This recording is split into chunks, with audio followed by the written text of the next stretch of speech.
माता की वंदे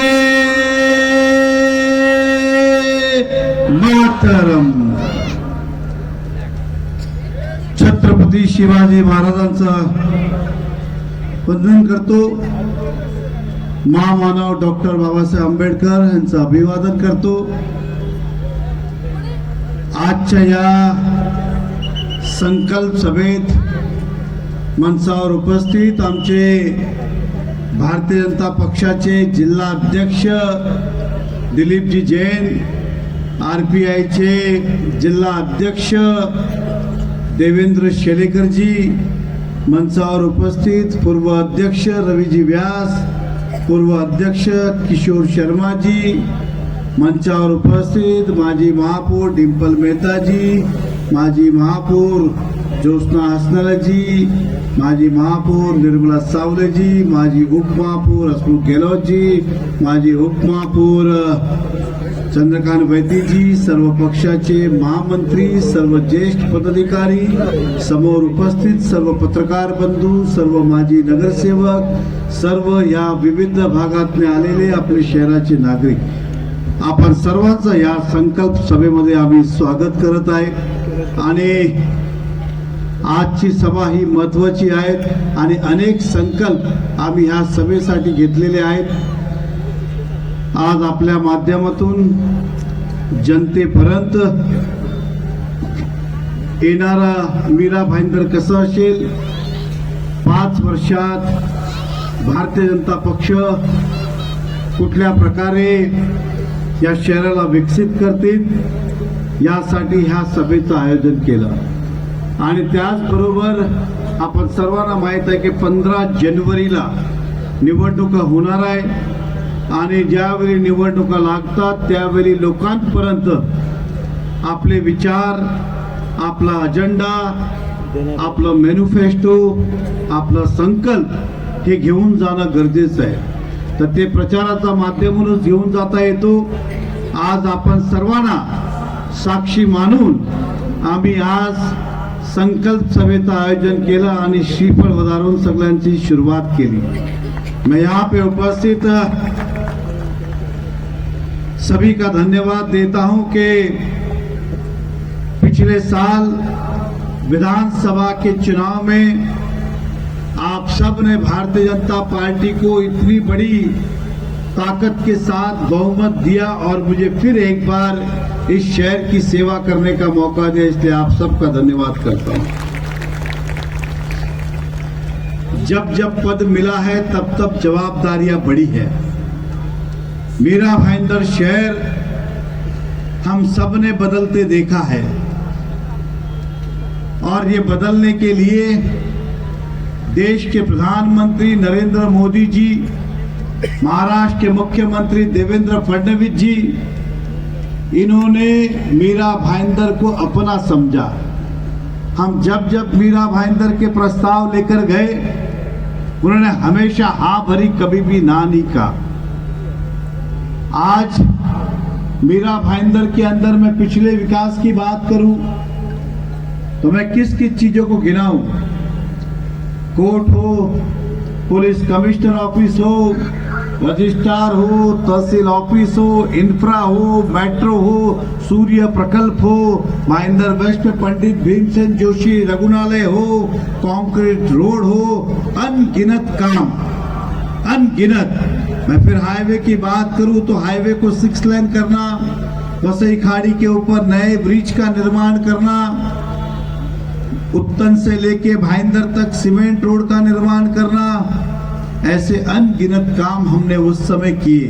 2014 से 19 तक इसे भुलाया नहीं जा सकता है। इस साल भी 1 साल के अंदर महाराष्ट्र की सरकार ने मीरा भाईंदर की बात जब जब गई उसे माना और उसे मंजूरी दी।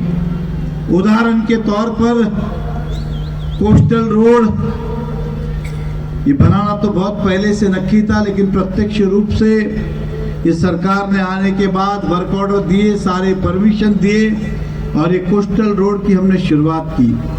मैं बात करूं इस मीरा भाईंदर में प्रांत ऑफिस को हर गुरुवार को मीरा भाईंदर के लिए प्रांत ऑफिस खोला गया। डीडीआर डेप्यूटी डिस्ट्रिक्ट रजिस्ट्रार हर हफ्ते गुरुवार को मीरा भाईंदर में होगा, थाने जाने की आवश्यकता नहीं। काशी मीरा नाके से लेके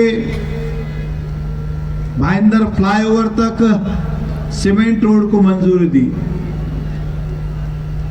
मोरवा गांव से लेके मुर्दा तक गांव तक मिसिंग सीमेंट रोड था, उसे फिर शुरुआत करने की बात की। जैसलपा घोड़बंदर लिंक रोड आधा हुआ, उसे वापस मंजूरी दी। ये मैं वापस इसलिए कह रहा हूं क्योंकि जब महाआघाड़ी की सरकार आई तो इन सब कामों को रद्द कर दिया था और देवेंद्र फडणवीस जी का आगमन हुआ, ये सारे काम फिर मंजूर हुए। अब एक एक करके शुरुआत होगी। पिछले 2.5 साल से आप सब जानते हैं कि मीरा भाईंदर के अंदर प्रशासक बैठे हुए हैं, जिसे हम एडमिनिस्ट्रेटर कहते हैं, और मेयर के अधिकार, जनरल बॉडी के अधिकार सभी इस वक्त कमिश्नर के पास है। और इस 2.5 साल के अंदर हमने जब जब विकास की बात की तो कहा कि पैसे नहीं, पैसे नहीं, पैसे नहीं। ये पैसे क्यों नहीं? क्योंकि उस समय ढोले नाम के कमिश्नर ने मीरा भाईंदर का इतना ढोल बजाया कि हमारी महानगर पालिका कर्जे में चली गई। काटकर साहब आए तब भी यही फंड नहीं, ये आए तब भी कहता है हम फंड नहीं। तो मीरा भाईंदर का इतना बड़ा टैक्स का पैसा जो आता है वो किस काम में लगता है? और ये बात को सरकार ने भी समझा।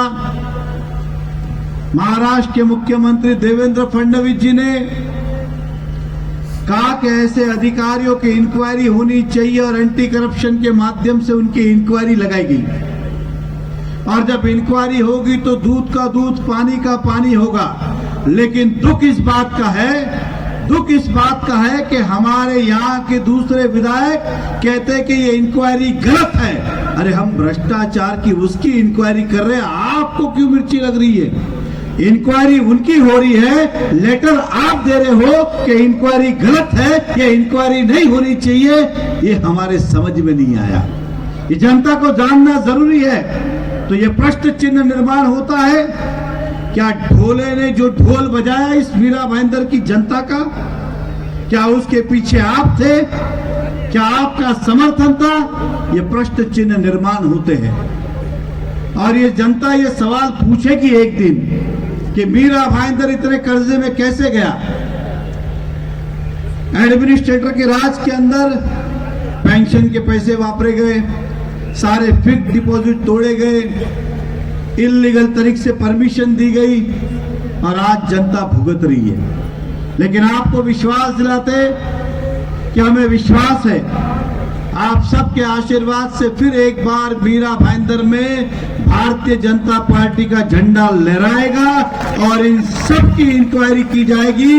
जिन जिन लोगों ने उस ढोल बजाने में अपना योगदान दिया है, उसके आगे कौन था, उसके पीछे कौन था, उसके नीचे कौन था, उसके ऊपर कौन था, और जनता के जो गलत तरीके से पैसे लूटेंगे उसे वापस लाने का प्रयास करेंगे। लेकिन आज हम देखते हैं कि इस मीरा भाईंदर के अंदर बहुत सारी ऐसी बातें जो जनता तक पहुंचनी चाहिए। लोग अक्सर कहते हैं कि सरकार आपकी है, आप इंक्वायरी क्यों नहीं करते? लेकिन सारे हमारी महानगर पालिका जो है वो स्वतंत्र बॉडी है, इंडिपेंडेंट बॉडी है। कुछ काम में सरकार डायरेक्ट हस्तक्षेप नहीं कर सकती है और कुछ लोग, हमारे लोग उसे समर्थन करते हैं, इसलिए वो काम पूरा नहीं हो पाता है। आज मैं बात करूं मीरा भाईंदर की, मुझे दुख है। मैं सभी पत्रकार बंधुओं को और जो मेरी आवाज सुन रहे, आज इतना दुख हुआ।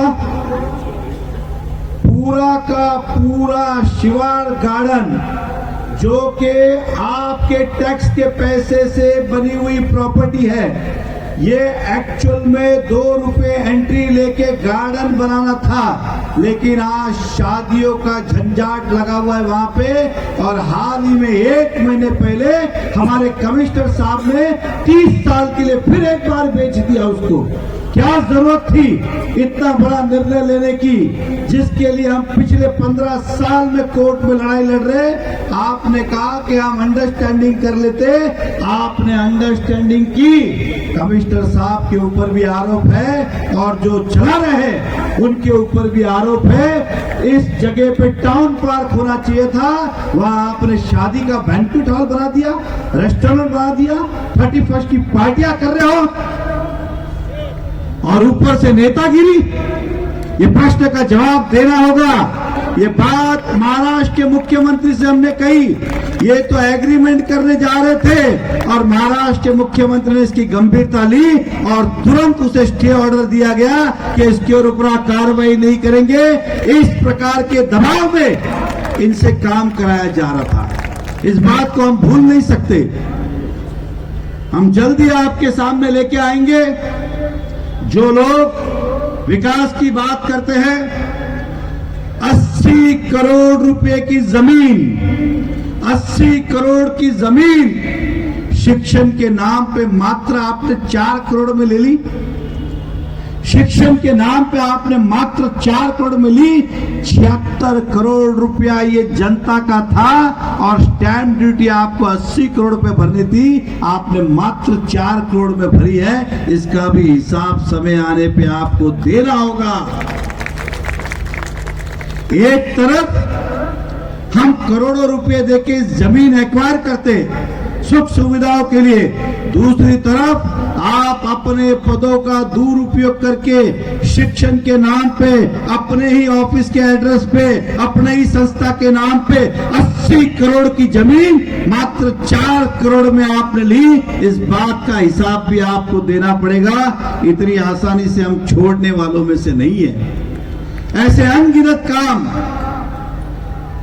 स्वर्गीय बाला साहेब जी ठाकरे, हिंदू हृदय सम्राट जी, जब इनका नाम आता है तो किसी भी जाति का हो, किसी भी धर्म का हो, किसी भी पार्टी का हो, उसका सर वंदन के लिए झुकी जाता है और अभिमान के साथ कहते हैं, गर्व के साथ कैसे कि ऐसा शेर हमारे देश में जन्मा था जो आज हमारे बीच में नहीं है। आज हम सब क्या कर रहे हैं? जब भी मौका मिला है हिंदू हृदय सम्राट को हमने वंदन किया है, माल्य अर्पण किया है, नमन किया है।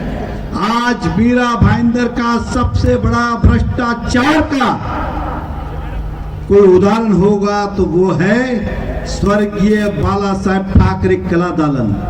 शर्म आती है कि आपने उनके नाम को भी नहीं छोड़ा। ये हमारे ही मेयर थे ज्योत्सना हस्ताले जी, जब हमने निर्णय लिया था कि स्वर्गीय बाला साहेब ठाकरे जी कला दालन बनाएंगे, मात्र 22 करोड़ रुपया उसका एस्टीमेट किया। पहले 5 करोड़ था, फिर हमारे नेता ने कहा कि नहीं बहुत अच्छा बनाएंगे। नितिन देसाई जी आर्ट डायरेक्टर जो हमारे बीच में नहीं का वो डिजाइन कर रहे और उसको हमने 22 करोड़ किया। तो महानगर पालिका से ली 22 करोड़ रुपए की मंजूरी, बाद में पता चला वो 40 का हो गया, फिर पता चला वो 60 का हो गया, फिर पता चला 80 का हो गया और आज दुख देखते देखते 150 करोड़ रुपए, 22 करोड़ की चीज के अंदर आपने 150 करोड़ रुपए लगाए कहां? ये आपसे जनता हिसाब पूछेगी और आने वाले समय में इसकी भी हम इंक्वायरी करेंगे, जांच करेंगे कि आपने भगवान को तो छोड़ा होता, क्योंकि बाला साहब ठाकरे जी भगवान से कम नहीं, आपने उनके नाम पे ही भ्रष्टाचार किया। 22 करोड़ के काम को 150 करोड़ और कई सारे बीच के तो टेंडर ही नहीं निकाले गए। सीधा आओ काम लो। ये किस प्रकार का भ्रष्टाचार? इसे समझना होगा। मैं शहर की जनता को कहूंगा, इनकी बातों में ना आए। कई सारे काम केवल अपना फोटो लगे, केवल अपना फोटो लगे, अपने नेता का फोटो लगे इसके लिए अच्छे काम को भी तोड़ तोड़ के बनाया। पैसे किसी की घर की जागीर नहीं थी, आप ही के भरे हुए टैक्स के पैसे थे। आज तक मीरा भाईंदर में कभी भी काम के ऊपर, चाहे नरेंद्र मेहता हो, गिलबर्ट मेंडोजा जी हो या अन्य नेता रहे होगा, कभी किसी ने फोटो नहीं लगाया। आप काम तोड़ तोड़ के वापस बना ले ताकि आपका फोटो लगे। पैसा जनता का नहीं है, जनता का है, आपका नहीं है। अगर फोटो लगाने तो जेब के पैसे खर्च करो, फिर फोटो लगाओ। ये इस तरह की काम मीरा भाईंदर में चलने वाला नहीं है। आने वाले समय में 2.5 साल हम क्या नहीं थे, हमारे पास 2.5 साल हम महापालिका में नहीं थे, तो आपने अपने घर की जागीर ही समझ ली। दुख तो इस बात का है कि आपने बार बार इस शहर की जनता को फंसाया है। पत्रकार बंधु यहीं पर है। भाईंदर वेस्ट में उत्तम में कत्ल खाना बनने जा रहा था। किसके पैसे लगे थे? पूर्व विधायक की मंजूरी थी और पैसे हमारे ही दूसरे विधायक ने 50 करोड़ रुपए दिए थे। खुद ही करते हैं, अब खुद ही कहते हैं कैंसिल करेंगे। राई मोरवा में कार डिपो था, बाद में शिफ्ट किसने किया? डोंगरी में इन्होंने ही किया। हजारों झाड़ के कत्ल किए गए और आप ही दोषी हो। अब आप कहते हैं कि हम शिफ्ट किया। अरे जख्म भी आपने दिया और मलहम भी आप लगाने आ रहे हो। किस जनता को आप गुमराह करने का प्रयास कर रहे हो? जनता बेवकूफ नहीं है, हिसाब लेना होगा। मैं क्लस्टर की बात करता हूं। आज जूना भाईंदर ईस्ट वेस्ट ये त्रस्त है। इस क्लस्टर के कारण तब भारतीय जनता पार्टी ने रास्ते पे उतर के कहा था कि क्लस्टर इस शहर के हित में नहीं है। जब हमारी महानगर पालिका में भारतीय जनता पार्टी की बॉडी थी, तब उस क्लस्टर ये शहर हित में नहीं है, इसलिए हमने नामंजूर किया था। लेकिन इन्होंने अपने स्वार्थ के लिए क्लस्टर योजना लाई। आज पिछले 4 साल से लोग त्रस्त है कि उनकी बिल्डिंग का रीडेवलपमेंट नहीं हो रहा है। अब आप कहते हैं कि क्लस्टर के अंदर हमने सुधार लाई। अरे जख्म भी आपने दिया था। हमने तब कहा था मत दो ये जख्म, मत दो ये घाव। आपने सुना नहीं। आज उन गरीबों का कितना नुकसान आपने किया। अब आप श्रेय लेने की बात करते हो, ये हटाया। ये देवेंद्र फडणवीस साहब ने मीटिंग ली जून महीने में, तब जाके ये बदलाव आया है। ये जनता को आप बेवकूफ और गुमराह मत करिए। क्या आप इस तरह से बार बार झूठ बोलेकर हम मान लेंगे? ऐसे कितने सारे उदाहरण हैं। मैं टोल नाका की बात करूं, बात थी ट्रैफिक हटाने की, हुआ क्या? हम टोल हटाएंगे, अच्छी बात है। टोल जाए, ये भारतीय जनता पार्टी की भी सोच है। टोल निकले, ये हम या मीरा भाईंदर के हर नागरिक की सोच है, जाए। लेकिन नहीं गया। आपने फिर जनता को गुमराह किया। हम दिवाली को हटाएंगे, हम इस तारीख को हटाएंगे, फिर कहा कि 8 तारीख को सरप्राइज देंगे। आपने सरप्राइज नहीं दिया, शॉक दिया। आपने सरप्राइज नहीं दिया, शॉक दिया। जिस तरह से मैं वहां का पोडियम यहां ले आ गया, उन्होंने भी वही किया, वहां का टोल यहां ले आए। और इसके अंदर आपने करोड़ों रुपए खर्च किए टोल शिफ्ट के लिए। वो पैसा भी आपका नहीं था। आपने अपने स्वार्थ के लिए, गुमराह करने के लिए जो खर्च किया, क्या वो आपकी राशि थी? क्या आप बिंदास अपना वर्चस्व और अपना नाम बढ़ाने के लिए जनता का पैसे का उपयोग कर रहे हो? ये जनता आपसे आने वाले सवाल पूछेगी। मुझे दुख इस बात का भी है कि इस मीरा भाईंदर के अंदर सभी जाति धर्म के लोग रहते हैं। देश के प्रधानमंत्री नरेंद्र मोदी जी हो, महाराष्ट्र में मुख्यमंत्री देवेंद्र फडणवीस जी हो, आप हो या हम हो, हम सबको इसी शहर के समाज ने बनाया है। आज हम क्या कर रहे हैं वोट लेने के लिए? आपने कहा 2020 के अंदर उद्घाटन किया, हम हिंदी भाषिक बनाएंगे, हिंदी भाषिक भवन। पत्रकाराला माहित असतील, लता मंगेशकर मध्ये भूमिपूजन झाला। उस भूमि पूजन को छोड़िए, 5 साल में आप मुझे प्लिंथ तो दिखाइए। भूमि पूजन छोड़िए, प्रिंट तो दिखाइए। हमारे पूर्व विधायक भी यही कह रहे थे और ये भी यही कह रहे, इनको लगता है कि हमारे इमोशनल जो भाव है उनको टच करे और अपना काम करे। 5 साल हो गए हिंदी भाषिक भवन का पत्ता भी नहीं हिला। वो आज भी जो आयरिश पार्क है जेपी के बाजू में, उस जगह पे भूमि पूजन हुआ, आज भी वैसा का वैसा, केवल फाइलिंग शुरू है। आपने कहा हम उत्तर भारतीय भवन, वारकरी भवन, मराठा भवन, मिथिला भवन, केरला भवन, उत्तराखंड भवन, उनके पास आप जाइए, कोई भी भवन बोलिए, वो 1 मिनट में दे देते। बाप आता रह देगा। जनता के साथ खेल रहे हो। अच्छा दिया, अब मुझे बताइए, बाकी सब उद्घाटन तो आपने फटाफट किए, आपने एक भी समाज को अभी तक दिया क्यों नहीं? क्योंकि वो भी जानते हैं कि इस तरह से कायदे में कोई प्रावधान नहीं है।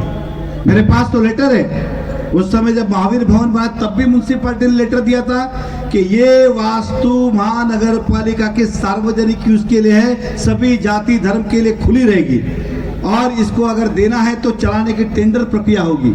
अब जब ये उत्तराखंड भवन का मैं फिर लेटर ले आया, फिर उन्होंने वही कहा। इसलिए मैं शहर की जनता को, सभी समाज को कहता हूं, ऐसे लोगों से आप सावधान रहे। ये ना कल आपके थे, ना आज आपके, ना कल आपके होंगे। इन्हें केवल मतलब है तो वोट से और कुर्सी से, जबकि भारतीय जनता पार्टी को मतलब है इस शहर के विकास से, समाज को संगठित करना, एकत्रित करना।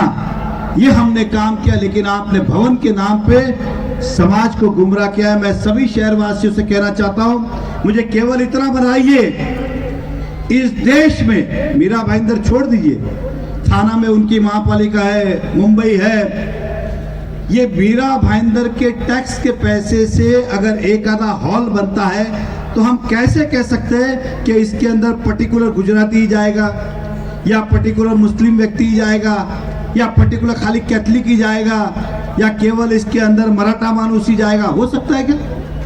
महापालिका का पैसा हम सबका टैक्स के पैसा है, कैसे हो सकता है? लेकिन वो इस तरह का वातावरण बना के हमें बेवकूफ बनाने का प्रयास कर रहे। तो ऐसे लोगों से सावधान।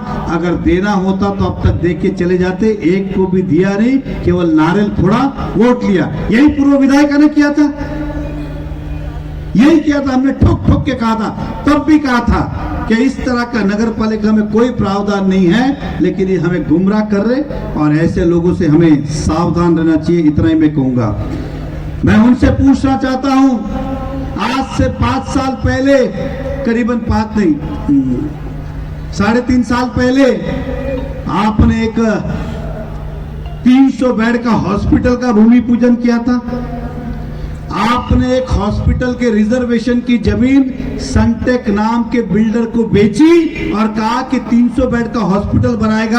हॉस्पिटल तो बना नहीं, उसने बिल्डिंग बना के फ्लैट बेचना शुरू कर दिया। कहां है जनता का हॉस्पिटल? क्योंकि वो जगह मीरा भाईंदर के नागरिकों को थी, आपने बिल्डर को दी तो दी, ऊपर से हॉस्पिटल का पता नहीं। आज 2.5 साल में पत्ता तक नहीं हिला। किस बात से आप गुमराह कर रहे बार बार? फिर कहा था हमने मीरा भाईंदर महानगर पालिका नहीं बनाएंगे, उसका भूमि पूजन किया, उसका भी ठिकाना नहीं।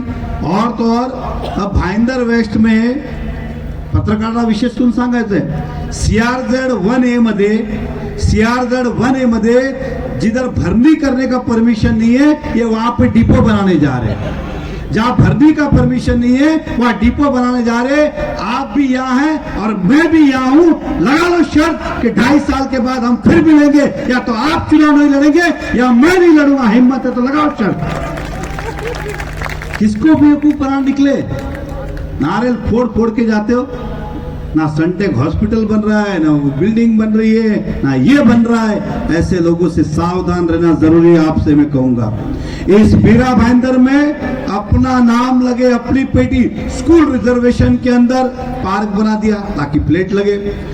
कॉलेज रिजर्वेशन के अंदर किसी समाज का भवन बना दिया। प्लेग्राउंड के अंदर आपने कुछ बना दिया। मुझे आप इन सालों में भाजपा जाने के बाद एक भी ऐसा गार्डन और प्लेग्राउंड इस शहर में बनाइए जो 100% डेवलप हुआ। सबको आपने डिवाइड कर दिया, कोई ना कोई वास्तु बना के अपना नाम लगे इसके लिए, इस तरह से किया। जो नियम में नहीं था वो भी आपने किया। क्या क्या किया आपने, ये जनता आपको छोड़ने वाली नहीं। फिर बाद में इंद्रलोक में शमशान भूमि, आपने बाकी रिजर्वेशन तो धड़ाधड़ 2 महीने में बदले। जब लोगों ने विरोध किया, मैं इस शहर की जनता को विशेष तौर पे कनेक्ट किया और इंद्रलोक के लोग के दफन भूमि जो बनाई जा रही है, उन्होंने कहा था कि हम रद्द करेंगे, तो आज तक रद्द क्यों नहीं हुई? आपने बाकी अपने इतने सारे काम के अंदर बदलाव करके लेके आए, तो फिर ये दफन भूमि क्यों नहीं की? क्योंकि आपके कथनी और करनी में फर्क है। मैं शहर वालों को विश्वास दिलाता हूं, हमारी महानगर पालिका में भारतीय जनता पार्टी आने के बाद सबसे पहले हम उसे रद्द करेंगे, ये विश्वास दिलाता हूं। आपने लाके दफन भूमि हमारे सर पर रख दी। मैं किस किस की बात करूं? आज एक हॉस्पिटल पंडित भीमसेन जोशी रघुनालय, आपने कहते इतना निधि लाया, इतना निधि लाया, इतना निधि लाया। क्या आपको पेशेंट की अवस्था देखी नहीं गई? क्या आज भी इस हॉस्पिटल को मल्टी स्पेशलिटी हॉस्पिटल आप कर सकते थे? आपने 1 रुपया भी नहीं दिया। और ये मत कहिएगा कि वो 145 में आता है। वैसे तो पुलिस स्टेशन भी हमारे 145 में आता है, कमिश्नर ऑफिस, महापालिका भी 145 में आती है। तो फिर रोज क्या करने आते हो? इसलिए बेवकूफ में, ये सार्वजनिक चीज है, इसके अंदर 145 146 नहीं लगता है। आपने डिपार्टमेंट से पैसा लाया होता, आपने 1 रुपया नहीं दिया उसको। आज हॉस्पिटल की ये नरेंद्र मेहता आपको वादा करता है आने वाले समय में उस हॉस्पिटल को मल्टी स्पेशलिटी हॉस्पिटल हम बना के देंगे। आज थाना जाने को तो डर ही लगता है कि जाएंगे तो वापस आएंगे कि नहीं, पता नहीं। मुझे लोग अक्सर शादियों में बुलाते थाना रोड पे, मैं उनसे कहता भैया मुझे माफ कर दो, क्योंकि मैं वहां आया तो दूसरी कोई शादी में जा नहीं पाऊंगा। ये सत्य है। बाकी सब छोड़िए, आप रोड के खड्डे भी नहीं भर पाए, आप रोड के खड्डे भी नहीं भर पाए। आज भी रात को जाओ, पता नहीं कितने घंटे लगेंगे, आने के लिए कितने घंटे लगेंगे। उस दिन हमारे नगर सेवक ध्रुव किशोर जी के बेटे की शादी थी, हम गए थे धुलिया से वहां तक तो समय पे आ गए थाना तक, लेकिन थाना में ट्रैफिक लगा, आने में समय लगा।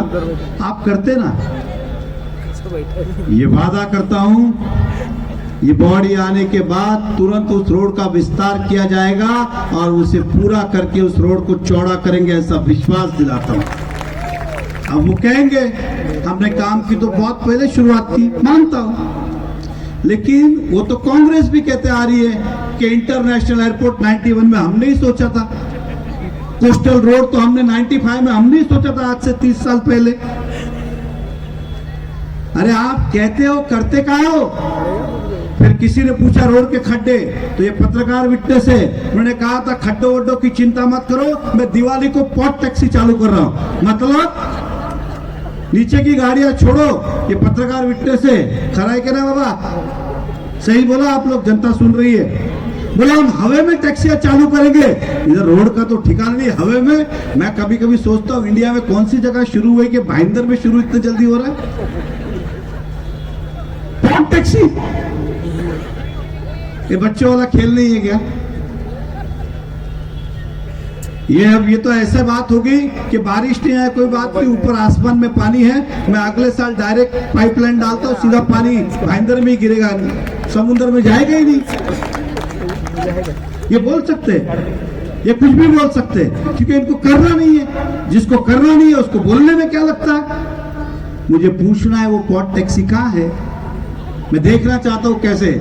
कभी कभी सुबह उठ के देखता हूँ, चालू तो नहीं हुई, लेकिन नहीं दिखी। ये इस तरह की बातें करते, ऐसे लोगों से सावधान रहना चाहिए। बहुत सारे मुद्दे में कितने मुद्दों पे बात करूं, क्योंकि आज का विषय है संकल्प। मैं इस शहर की जनता से वादा करने आया हूं, भारतीय जनता पार्टी फिर एक बार बहुमत की सत्ता आप दीजिए, ताकि आने वाले समय में हम वादा करते हैं आपसे 100% 100% कंक्रीट रोड करेंगे, 5 साल में खड्डा मुक्त इस शहर को करेंगे। इस बात का हम संकल्प लेते हैं। मेरे आने वाले युवाओं के लिए स्पोर्ट्स के अंदर आगे बढ़े, इसके लिए अलग अलग चीजों का निर्माण करेंगे, उन्हें प्लेटफॉर्म मिले ताकि मेरे शहर का बच्चा भी आने वाले समय में स्पोर्ट्स में आगे जाए। ये वादा है। 24 घंटे पानी आने वाले अप्रैल मई तक हम शुरू करेंगे। मुझे कई भाषण में सुना था, उन्होंने कहा कि मेहता ने रुकाया, तो कम से कम ये तो मान लो कि मेहता तुमसे पावरफुल है। मतलब मेहता चाहेगा तो ही काम होगा, ये तो मान लो। ये भी नहीं मानने को तैयार है। 5 साल तो मैं था नहीं, और ये भी सोचो मैं 5 साल नहीं था तब इतना पावरफुल हूं, अब तो मैं विधायक आया हूं और आपके आशीर्वाद से बॉडी आएगी तो ये क्या कहेंगे? ये सब कहेंगे सनटेक भी ये नहीं बना रहे, रोड भी ये नहीं बना रहे, आई कोर्ट टैक्सी कर रहा था, मेहता साहब ने परमिशन नहीं दी, ये ऐसे ही बोलेंगे। ऐसे लोगों से सावधान। आने वाले समय के अंदर इस वीरा भाईंदर में पशु चिकित्सालय बने, एनिमल हॉस्पिटल बने, पेट्स के लिए हॉस्पिटल बने, ये हम